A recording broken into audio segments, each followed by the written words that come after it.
You know, you would think that I'm a chain smoker of a pack a day, 7 days a week.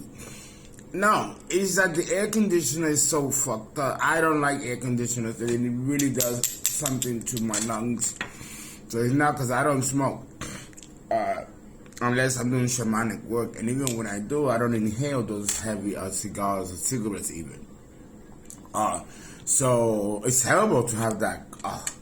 But it's the air conditioner. When I come in, I turn it off because I really don't like air conditioning. It could be hot, and the state that I'm in, it's very hot. Not as hot as Texas, but it's hot enough. And I know my hotel is surrounded by many trees, and they're pollinating, and it's like, ooh, it stinks something terrible. And it also produces a lot of pollen. What can I say? Pluto in the first house. Pluto in the first house is quite different than Pluto in Aries. When Pluto was last in Aries, we're going back 1000 BC. The midpoint. Don't forget that because of precession of the equinox, when I say the last time Pluto was in Aries, now if we go from Pluto in Aries to Pluto in Aries, a full circle, that's 26,000 years. Going way back in time. Not nearly as 100,000 years or 100 million years, but 26,000 years is enough. Still talking globally and empirically. But on a more personal note, for those of you who are born with Pluto on the ascendant or on the 12th house, aspecting by less than 7 degrees. For Pluto, I like to go 4 degrees. If Pluto is in the 12th house and is 4 degrees away from the ascendant cusp, it's not that it's just on the ascendant. It could be on the ascendant, but 30 degrees off, 20 degrees off. It may not bear any significance as far as specific conjunction of the cuspal degrees. Nonetheless, however, whether or not Pluto is conjunct the cuspal degree of the ascendant or not, the mere placement of Pluto on the first house is impacting enough, because it will still carry out the virtues in full intensity. In full intensity, as if it was aspecting the cusp. It can be way off the cusp, and it'll still be as impacting as if it is on the cusp, within the ascendant, not from the 12th house. See, I have Pluto in the 12th house. It's a totally different energy and vibration than in the first house. But let me tell you, Pluto in the first house is, we have to break it up into two, what I like to call evolutionary run-throughs of the ego. Don't forget that Pluto rules the soul. Jeffrey Green once made a statement that for an astrologer to begin reading a birth chart of an individual, he must start with the last past life before this one. That it should be the last life that should be analyzed and then go into the current life. That is how it should be. He said this over 40 years ago, and he's right. He's right. It gives you an understanding of why you're here and why you're going through what you're going through now, and how long have you been going through this as far as the lower ego. Oh, he's genius. Yeah, definitely. There's another thing that Jeffrey Green, to his honor and credit, also said about Pluto, that it is defined by what it lacks. This I have found to also be true, but only in part. Maybe he's right in full part, but we haven't studied enough to actually conclude what he concluded. Now, how did he get that answer without the empirical research that is required to make this a statutory statement? Nobody knows. But, Jeffrey Green, like myself and many other high priests, have access to the Akashic records of the Earth's and the solar system's history and past. And we can get the information that way. So, the phenomenon of Pluto on the ascendant is one that is really fucked up. It is. It is. You will encounter such betrayal. I mean, it's ugly. It's ugly. And it will come from those closest to you. And that's the one. That's the first thing when you encountered Pluto on the ascendant. Powerful betrayal from those around you, those closest to you. Aries rules men, right? The symbol of Mars. Aries rules camaraderie. No. Sharing bread or cutting bread among men, no women. And developing a closeness as men within each other. This happens in childhood with young boys who make a circle and start masturbating and jerking each other off. It's called circle jerk. And it has nothing to do with homosexuality or relating to homosexuality.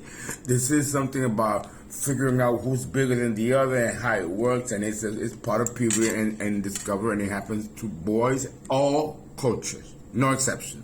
So it has nothing to do with that. It has a lot to do, but this is the start of puberty and pubescence, and this is something that I don't have to tell you. It's it's fact, right? But Pluto also affects this, because when you have a best friend the Bible talks about men that love other men as if they are in love with a woman. And it's not that they're gay. And the Bible says it tells it. That Bible tells you everything. That you love this person to the point where you almost fall like a bromance, a deep love. Or that's one type. Another type is that you love your fellow brethren like if it's your brother. You might have grown up without siblings. So your best friend becomes almost like an object of desire and sexuality, which can lead to homosexuality if it's explored and it is enjoyed, but it is not necessarily a precursor for that, because experimentation and exploration and self-discovery, which are parts of puberty, is ruled also by Aries. Unfortunately, so is sexual molestation and rape. These are themes that are exclusively Aries and Scorpio.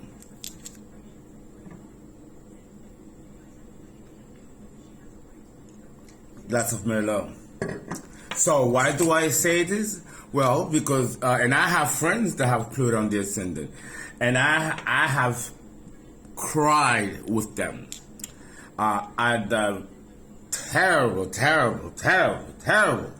betrayal that they experience from those that they love like a brother or love like a woman. Well, such betrayal can destroy you from the very core.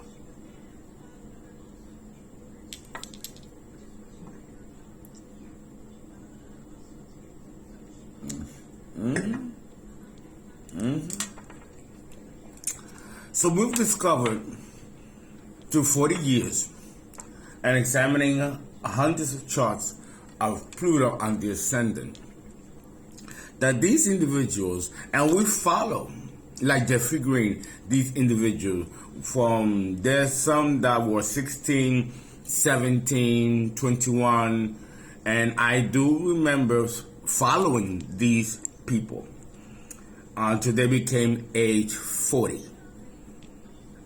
And we researched their personal lives to see how this planet operates, and then compare it cross-sectionally to see if there's a common thread that connects every single subject of race, culture, across the board with the same thematics of Pluto on the ascendant, exclusively on the ascendant,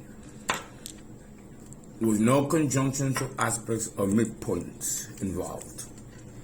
And that in itself alone is enough to clearly define the life and death instincts of survival in the planet Pluto. It seems that people that have Pluto on the ascendant are constantly dealing with issues of survival, of primal connection to that which has brought us from water, the source of life, into an existence of crystallized form. You know, it is also a painful transformation that has to happen with people born with Pluto on the ascendant or on the first house. Because as Jeffrey Green defined it in his book, the second volume of Pluto, The Evolutionary Journey of the Soul, Pluto is defined by what it lacks. I didn't understand this concept then, but I was in my 20s. I'm in my mid-50s now. Now I understand. But I had to research lots of charts and conduct many interviews and surveys to actually get to the core of how these thematics or subject themes of Pluto have impacted these individuals when we're talking specifically of its placement in the ascendant or aspecting it by cuspal degree. It is very... One second.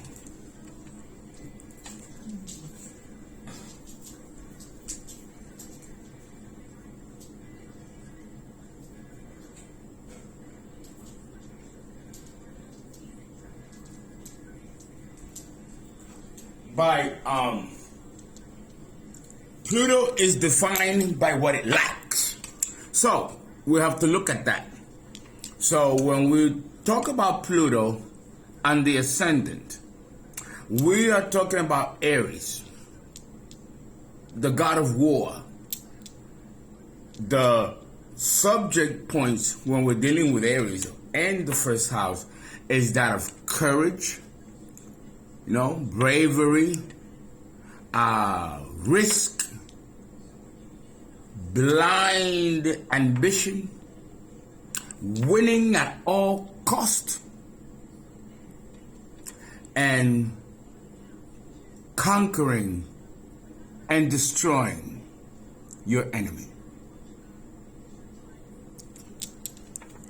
We have to, so basically, the person born with Pluto on the ascendant or in the first house is either a wimp, a coward, or has not experienced strong, regenerative, transformative experiences at a soul level that will change him and transform him into a whole different human being than what he was or started out.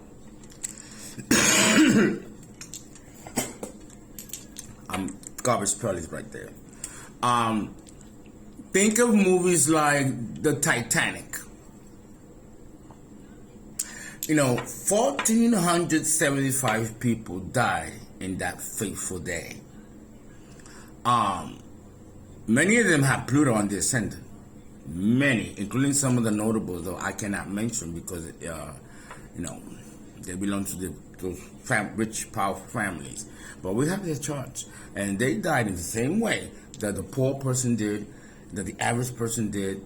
It's like Pluto, like Saturn, really has no favoritism and doesn't care the station of life that you come from and blah, blah, blah.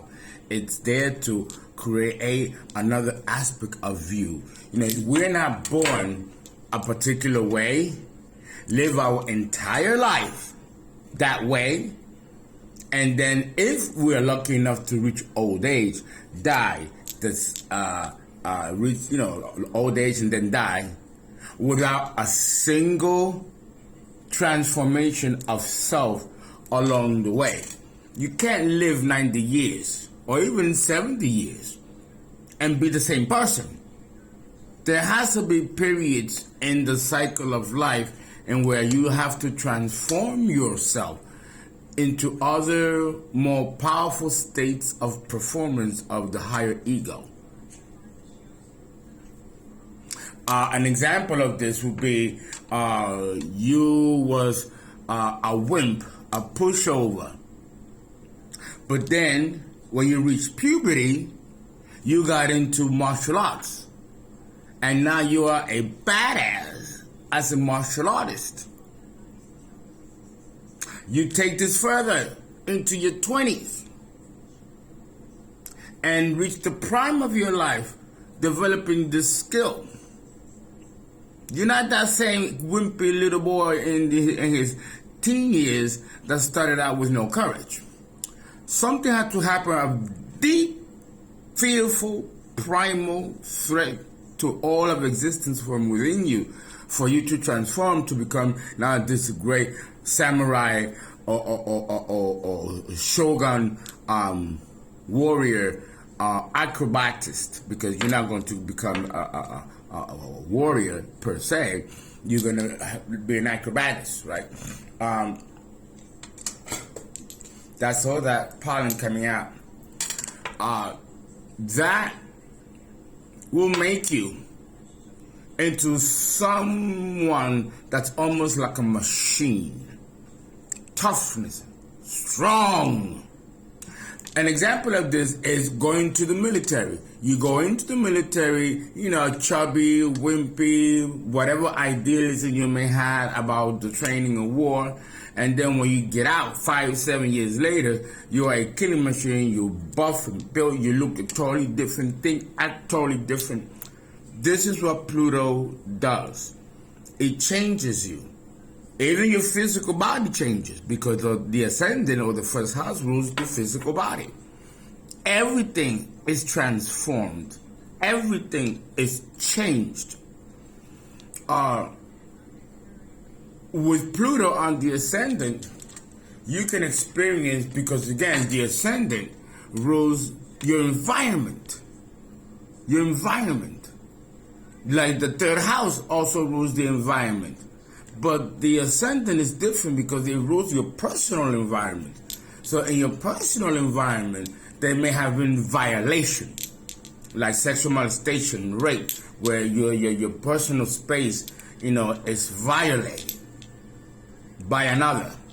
So now again, it takes you back into these primal energies of survival. With Pluto in the first house, there's a constant need to look over your shoulder and to kind of like even control how you speak, how you walk, what you say, what you wear, because it's almost like you're not giving the freedom to be yourself because it's so goddamn threatening to people for whatever reason. And because Pluto deals with past life dynamics, we have to assume that this comes from past life dynamics, but the ego doesn't remember, and the soul remembers and reacts to what's happening. It's your job then to find out more depth resources about you from within you that is defined by Pluto and the ascendant or in the first house. I hope you enjoyed this. Whoa.